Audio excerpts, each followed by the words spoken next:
Paquito quer fazer uma pergunta aqui, vou passar pra ele. Paquito. Não, a galera tinha perguntado de dieta cetogênica e de jejum intermitente. O que vocês acham? Se é bom, se tem fundamento, essas coisas. O intermitente Eu vou até a responder- Roberta falou da outra vez. Falei. Eu vou responder do estilo banho, hein? Tá. Ai, senhor. Desculpem qualquer coisa. Olha só, normalmente as pessoas elas buscam técnicas para trazer um resultado que não vem dentro daquilo que é o que a pessoa quer. Vem na velocidade que ela gostaria. E na realidade, quando você mexe com o seu físico, o que você tem que entender? Que você está construindo alguma coisa. Se você pensa em formas em que você vai destruir, por exemplo, a gordura, você vai destruir seu físico também. Não existe nada que você não faça de forma agressiva que não te cause um efeito colateral. É normal você fazer jejum? Não, não é normal. Tá? Você pode argumentar para mim, mas também não é normal você comer a cada 3 horas. Não, não é uma questão de normalidade, é uma questão de objetivo. A gente começou a estudar fracionamento alimentar na nutrição na década de 1950. O que era o objetivo? O objetivo era, você tinha 2 chineses, Wu e Wu, e eles estavam numa situação onde morria gente de fome, e eles tinham a seguinte situação: eu tenho esse pote de arroz. Como que eu consumo esse pote de arroz para a pessoa ficar viva e funcionante? Bom, eu posso comer ele de uma vez, eu posso comer ele em 2 refeições, ou eu posso dividir em 4 e comer em 4 refeições distintas. E o que eles descobriram? Que quando ele comia em 4 refeições distintas a mesma quantidade de arroz, existia uma melhora do que era a distribuição física. O que era a composição corporal. E meter tudo para dentro de uma vez. Ou do que ele comer em 2 vezes. É mesmo? Em 1970, né, aí a gente começa a retomar os estudos sobre fracionamento alimentar. E aí eu vou contar naquilo que eu trabalho, que é a parte de medicina esportiva. Amor, depois você complementa. Bom, 1970, a gente tem Taperman, a gente tem Fabry, a gente tem Pavel. São caras que eles vão trabalhar o que é o fracionamento alimentar numa outra ótica. Seguinte, bom, eu tenho pessoas que fazem 3 refeições e eu tenho pessoas que fazem até 6 refeições. Se eu der uma dieta, mesma caloria, só que só mudar a distribuição, o que acontece com essa pessoa em relação à doença? Trabalho do Taperman. Bom, o risco de doença cardiovascular cai pela metade, o risco de hipercolesterolemia cai pela metade, a resistência periférica à insulina cai pela metade, o risco de doença coronariana cai pela metade. Depois, e se isso for para emagrecer? A velocidade de emagrecimento dobra. Então, o que a gente tem? Por mais que você comer 6 vezes por dia não seja uma coisa natural ou intuitiva, o que é? É uma técnica alimentar que você coloca para você conseguir um resultado que foi estudado e que se entendeu. A gente está falando de 1970. E outra, as pessoas elas acham, o artigo mais novo. Não, o que manda no artigo não é a data, é a metodologia. Se você não sabe metodologia, você não se meta a ler artigo, que você vai falar bobagem, entender bobagem e aplicar bobagem nas outras pessoas. Quando você começa a observar as coisas desse jeito, o que você nota, para que serve, por exemplo, o jejum? O jejum é uma ferramenta potente, que algumas vezes ela é utilizada pelos nutricionistas, alguns nutrólogos, para que você consiga ter uma queda rápida de insulina. A insulina em excesso, ela causa resistência à insulina, que causa fome central. Então, o primeiro efeito que você tem com a diminuição da insulina é a melhora da resistência periférica à insulina e a diminuição do reflexo de fome central. Só que quando você persiste nessa situação, o que acaba acontecendo? Você tem uma diminuição de insulina tão grande que você não tem insulina mais para sustentar a sua síntese proteica muscular. Então, qual é o fim da pessoa que faz jejum intermitente? É uma musculatura flácida, e se ela quer fazer essa dieta porque ela quer perder gordura, ela quer melhorar a massa muscular dela, ela quer resultados estéticos. Nada contra a estética, mas ela quer resultado estético. Não é uma dieta que, aliás, não é uma ferramenta nutricional, uma ferramenta de estratégia dietética que se prova eficiente para que você tenha esse resultado. Porque em algum momento você vai começar a custar massa muscular essa brincadeira. Jejum intermitente. É isso. Dieta cetogênica. O que a gente sabe sobre dieta cetogênica? Carboidratos são necessários. Se a gente falou que o jejum intermitente ele diminui a insulina, o que a gente descobriu, um estudo atrás de estudos sobre dieta cetogênica? Que ela aumenta a resistência à insulina. Então ela vai por outro caminho. Só que como você não tem carboidrato, ou tem quase nada de carboidrato, o teu metabolismo muscular, ele fica prejudicado. Então o que acontece com o seu peso? Ele realmente fica controlado. Só que às custas do quê? De uma musculatura extremamente flácida e de uma reserva de gordura que você não consegue opinar, porque você não vê um músculo que seja cheio, que seja tonificado por trás daquela gordura. Então a sensação que você tem é que a pessoa ela não tem um excesso de gordura corporal. Mas não é um físico estético. No exercício, o que a gente sabe de dieta cetogênica? Ele diminui a força, ele diminui o endurance e ele aumenta a percepção de fadiga e a piora da resistência ao esforço quando a fadiga é atingida.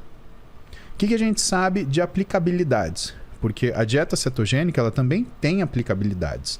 Essas aplicabilidades elas se encontram na área da neurologia. Então, Perfeito. o nutricionista ele trabalha com uma dieta cetogênica quando ele trabalha junto com o neurologista. Por quê? Porque para alterações de humor, por exemplo, a dieta cetogênica ela se revela muito útil. O que faz sentido. Por quê? É epilepsia. Para quadros de epilepsia. Sim. É você mudar a forma que o cérebro capta, na verdade o cérebro capta glicose, né? Você tem ali como alimento principal do cérebro a glicose. Quando você entrega corpos cetônicos, você observa uma diferença acontecendo que, né, depois de muitos estudos, mostrou ter a possibilidade de reduzir crises epilépticas. E por quê? Então, mas é utilizado como um tratamento, né? Percebe? Não é... Entendi. Precisa ser feito de uma forma muito delicada, porque não quer dizer que é algo que você pode manter a longo prazo, ou que você vai manter... Porque você vai mudar níveis também de triglicérides, colesterol, você tem que controlar muito bem esse tipo de estratégia, não é? Vou pegar aqui como faz uma dieta cetogênica, e amanhã eu estou em dieta cetogênica que eu acabei de baixar da internet, porque é um risco alto. E você tem que entender de fisiopatologia. Né? Por que uma dieta cetogênica, por exemplo, ela melhoraria o status neurológico no paciente com epilepsia? O que é uma das coisas que faz você ter disparos neuronais? É a presença de energia. O que você causa com uma dieta cetogênica? Resistência à insulina, ou seja, a energia vai entrar com dificuldade também na célula neurológica, também no neurônio. Isso quer dizer o quê? Que esse influxo mais lento de energia, ele pode ser a diferença entre uma pessoa ser funcionante, ainda que se ela tivesse uma dieta normal, em condições normais, ela funcionaria melhor, mas porém, num quadro de epilepsia, se ela tiver essa frequência normal, ela vai ter crises epiléticas durante o dia. Então é melhor ela funcionar um pouquinho aquém daquilo que é a velocidade dela, teoricamente, numa dieta normal, do que ela estar exposta a crises epiléticas que pode criar uma degeneração precoce desse tecido neurológico. Né? Lembrando que também tem uma conta que se paga por isso. Né? Alguns trabalhos mostram que quando você sustenta uma dieta cetogênica por mais de um ano, se você observar um grupo de pacientes, você tem uma taxa de 16% de desenvolvimento de hipotireoidismo. O que quer dizer que quando você opta por uma estratégia nutricional dessa, você ainda pode ter um comprometimento endocrinológico, glandular. E quando você cria um problema desse, Rogério, o que começa a acontecer é que o caminho para você resolver nem sempre é o mesmo. Entendi. Então, são coisas que a gente trata na esportiva, né, à medida que os pacientes eles chegam para nós com essas rotinas, e elas chegam com tentativa de uso esportivo de um jejum intermitente, de um uso esportivo de uma dieta cetogênica, e essas coisas elas não se conversam. E muitas vezes o que a gente tenta ensinar o paciente, ou mostrar para o paciente, a gente trabalha médico, nutricionista, treinador, psicólogo, etc. Por quê? Porque se você não tiver o compartilhamento dessa informação, ele realmente escolhe o que é um objeto que vai resolver o que a gente chama na medicina de silver bullet, né? A bala de prata, que vai resolver todos os problemas. Isso não acontece. Né? Não estou falando mal de quem faz isso. Né? A questão é, se você opta por fazer uma coisa, você não deve se negar a conhecer tudo aquilo que essa ação ela representa. Consequência e tudo mais. Você procurar uma coisa sem consequência não é coragem, é imaturidade. E hoje, o que é o nosso consultório? É um grande consultório de complicação. As pessoas elas têm complicações que são complicações pelas rotinas de vida. Eu tenho que compartilhar. A Roberta ela tem um atendimento que é completamente separado do meu. Ela tem a equipe de atendimento dela, ela trabalha com psiquiatra, ela trabalha com uma psiquiatra, ela trabalha com uma psicóloga. E eu tenho a equipe no consultório de esportiva. Agora, o que acaba acontecendo? Eu atendo pacientes, homens e mulheres, que vêm com transtornos alimentares ou comer transtornado por conta de dietas que são feitas de forma como se fosse realmente uma crença. Eu preciso fazer isso porque é isso que vai fazer com que eu atinja um determinado físico. Ou pessoas que têm restrições alimentares durante anos e desenvolvem uma patologia. E que ela senta na minha mesa e ela quer o quê? Mais patologia. Porque ela quer o objeto que causou aquilo. Não, teu lugar não é comigo. Você sabe o que eu penso a respeito de estratégias assim? A minha preocupação com relação a o que você acha sobre o jejum, né? Eu falei sobre isso já anteriormente aqui.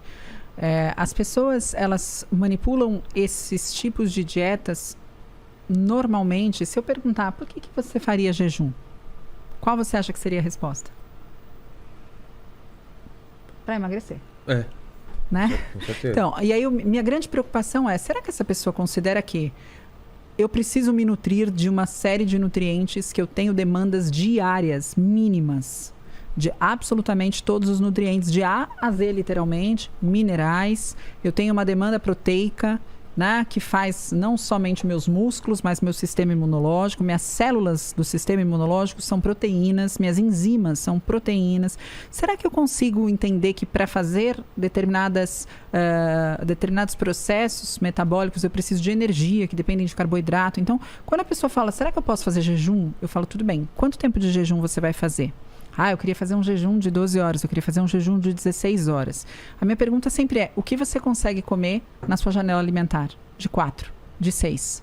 Porque eu preciso que você coma todos os nutrientes que você precisa diariamente, todos os minerais, todas as vitaminas, e eu preciso que você tenha uma distribuição muito boa de macronutrientes para que você esteja nutrida. Porque não dá para você emagrecer e não conseguir andar. Não dá para você emagrecer e perder a memória. Não dá para você emagrecer e ter um problema. E deficiência de nutriente traz problemas.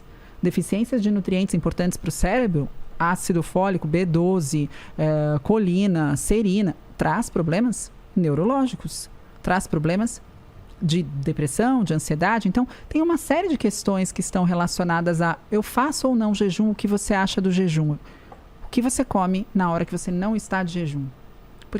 E qual o objetivo do seu jejum? Se for emagrecimento, primeiro vamos fazer o seguinte, vamos ajustar o que você come, porque eu vou precisar que você aprenda a comer. E que você coma com uma quantidade de nutrientes suficientes. Você faz isso? Você consegue distribuir isso ao longo do seu dia? Ok. Então, além disso, você acha necessário fazer jejum? Talvez você tenha atingido seu objetivo antes de precisar fazê-lo. Né? E nós fazemos um jejum fisiológico. Nós normalmente dormimos e deveríamos dormir. Não, amor, a gente deveria. Você sabe disso. A gente deveria dormir e ao cair do sol, a gente para de comer e volta a comer quando o sol nasce. Ou seja, eu tenho 12 horas de jejum. Por que você vai fazer isso no momento em que todas as pessoas estão comendo e que você tem um monte de estímulo? Será que quando você terminar o seu tempo de jejum, você consegue comer o que está escrito para você comer? Né? Para que você bata ali todos os nutrientes que você precisa para se nutrir? Ou você vai pegar qualquer coisa que você vê na sua frente porque você não aguenta mais de tanta fome? Exato, não tá aquele desespero. Então, eu sempre pergunto quando eu falo o que você acha do jejum, da dieta cetogênica, eu sempre respondo com uma pergunta, para quem? Para quem e por quê? E aí não existe essa resposta. Na área do esporte é muito simples. Isso aqui não funciona para esporte, isso aqui funciona. Agora, quando a gente está falando da população em geral, faço ou não faço jejum? Eu falo, para quê? Quem é você? Né? Qual é o seu objetivo?